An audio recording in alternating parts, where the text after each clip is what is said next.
Hi there, welcome to Graham's Guide, Friday Live this Friday, the 12th of May. Thanks for joining me today. Let's get straight into it. Today we're going to be looking at practical guidance on academic writing. While marking assignment 2, I can see that there's some room for improvement, and that's no surprise because many of you are first-timers or beginners to academic writing. So when you get your assignment back, don't feel bad about all the comments because there will be many comments guiding you to improving your academic writing. And in fact, that's really what you want. But hopefully you'll find some, and I'm sure you'll find some positive comments on areas where you've done well and met the marking criteria as well. So let's go in. So this is, when I say practical, this is really practical. So all of the advice that I'm going to show you now is really just one or two button clicks from this main screen here. So down here on your screen's going to look a little bit different to mine because I've got the ELA view. But over here on the left, if you scroll down here or mouse down here to where it says help and click on help, it opens three screens here. So this one here, contact us. I believe that takes you to the Help Hub screen. So I just need to log in first. And then, yeah, so this is the Help Hub screen where you can, if you've got technical problems or enrollment issues, you can find guidance from student advisors, either by email or by using the phone. Student coaches, you can also book an appointment with a student coach here, and it tells you about the advice that e-learning advisors can help you with. And it's pretty much the areas that are focused on the unit that you are doing. So ELAs are content experts. So you ask them about the content of the unit that you're learning. But let's go back to this screen again, the help screen. So that was contact us. The very top one is library. And if we click on library, it's a direct link to the Swinburne Library. So at this point, I want to show you about citing and referencing. The place to find this is scrolling to the bottom of the page. And you'll find here referencing guides. So click on Learn More, and you're now in where all the referencing guides are. But we only deal with APA in this unit, and I believe all the units in Swinburne Online are now using APA style referencing. So click on Find Out More to move into the APA referencing guide. And there's a couple of things I want to show you here. The first one here is, you read through all of this, have a close read through all of this. But one of the cool tools here is the referencing tool. And I'm just going to right click and open that in a new window. So in this new window, if you click on APA 7, it provides examples of how you would cite and reference many sources of information. You can see here books, articles, images, videos. So just quickly, let's go in and have a look at book. You can choose whether the book has one or more authors. For 3 authors, it shows you that you can use the Latin words et al., which means and others, when you're citing and referencing. So when you're citing in the citation, you could, for this example they're showing us here, you can put Roy et al., which stands for Roy and the other authors. And you can see down here that actually Roy, Baker, and Hamilton were all of the authors. But in the citation, in the in-text citation, you only have to write Roy et al. Of course, you can include the other authors if you want to. There's nothing wrong with that either. But I'm just showing you this tool that provides examples of how you would cite a book with 3 or more authors. You can also go down here to video sources, and it's showing you how to cite a YouTube video. So click here and read through this guidance for how to cite a YouTube video. Further down here, it's got information about citing references with no author or with no date. This is a great tool, so I highly recommend. It's only 2 button clicks away from the main page of our unit. The other tool here I really love, I use this a lot, it's a favorite of mine, it's called Academic Writer. You need to be logged in to use it. So if you're logged into the library, you probably have access, but if you're not, when you click on it, it will ask you to log in.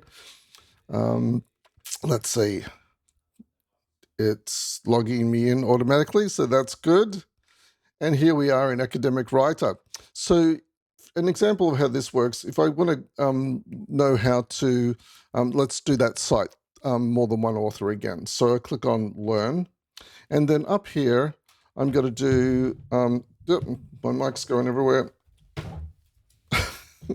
Well, it's got here citations. You can see I've already looked up citations on a previous occasion. So just click on citations, and you can reduce it to these quick guides here or tutorials, depending on what you want. I would just explore this and see what it's offering. So citing references in text, that's what this source is about. And here it will take you through a little tutorial of how to cite references in text. And you just click on each of these like mini modules and work through them, and it will show you how to implement an in-text citation. So that's another excellent tool. I love Academic Writer. It's one of my favorite. I go to it regularly because citing and referencing is not something you learn in the first year and then you know everything. Academic citing and referencing is something that you will continue to learn how to do for the rest of your academic career. And if you go on to do postgraduate studies, you'll be challenged by citing and referencing possibly for the rest of your days. I know professors who are challenged by citing and referencing. So if you're having trouble with citing and referencing, don't feel bad. It's not something that you learn quickly. It's something that you master over time. But most of the citations and references that you're doing in this unit are basic citations and references. Occasionally there'll be one that's that you might be having some trouble with. And of course you can ask me or ask in the discussion boards or come here to these resources to try and find the answer for how you cite a particular source that you're not sure about. Let's go back here to study resources, because next on my list is format and presentation. So click here on study resources, and if you scroll down here to learn about academic writing, it takes you to the academic writing and presenting page. There are a lot of resources here, but there are two tabs that I want to lead you to. The first one is format and presentation. And if you click on here, it tells you the preferred style and layout that we would like for your academic writing. So you should be using Arial or Times Roman as your font. It should be a 12-point font, 1.5 or double spacing. I prefer if you can double space your work. That's much better because it enables us to include more easily comments and guidance within your text. So the document title should include your ID, your name, the unit code, and the assignment number. So all of this information is critical to implementing in your academic writing assessments.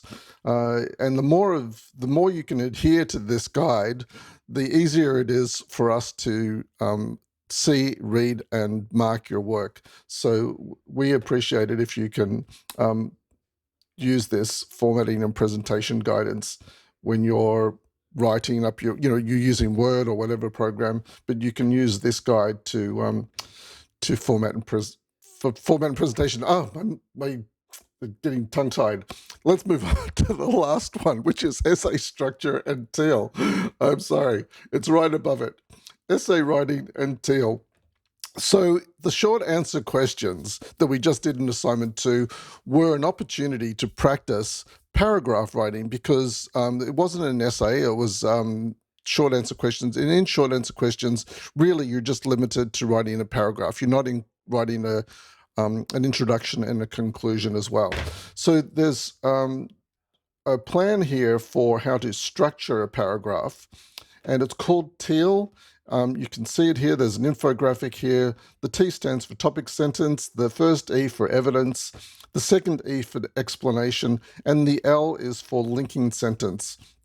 So when you're creating your essay, you will include an introduction and a conclusion, and you'll see in this hamburger bun, they're saying that the bun is the introduction and the bottom of the bun is the conclusion. Within that, you have all the body of your essay. And there's an example here of this essay has 4 teal paragraphs. So each of these paragraphs should have this structure of topic sentence, evidence, explanation, and linking sentence. There's also information here about word count. If you do not reach the minimum word count, it is almost impossible for us to pass your work. So in this case, a 1,500 word essay, the minimum word count would be 1,350 words. So if you've written 1,340 words, it's unlikely that you will have provided sufficient information for a passing grade. So you really need to be hitting the minimum word count to allow us to pass your work. Anything less than the minimum word count, it's assigned to us that highly likely that the marking criteria has not been met. In fact, the marking criteria includes the minimum word count. So technically, if you haven't reached the minimum, then you can't pass because it's a minimum requirement. The word count is a minimum requirement. Okay, so hopefully that's provided you with some guidance. As I mentioned to you, this is all just from this homepage. If you go to the homepage of the unit and click on help, these 3 resources are right here, one click away, and you can have access to that additional guidance on academic writing. Look, I probably went into more detail than I needed to there, but I really wanted to emphasize these resources because many of the assignments that I'm marking do not meet the minimum requirements for formatting, presenting, for citing and referencing, and for structure. So you'll find that when you're receiving your assignments back for assignment 2, the average grade, in fact, this is very common, so don't feel too bad, but the average grade usually for assignment 2 is in the 50s or 60s. It's very rare that we see distinction level grades when we're marking assignment 2.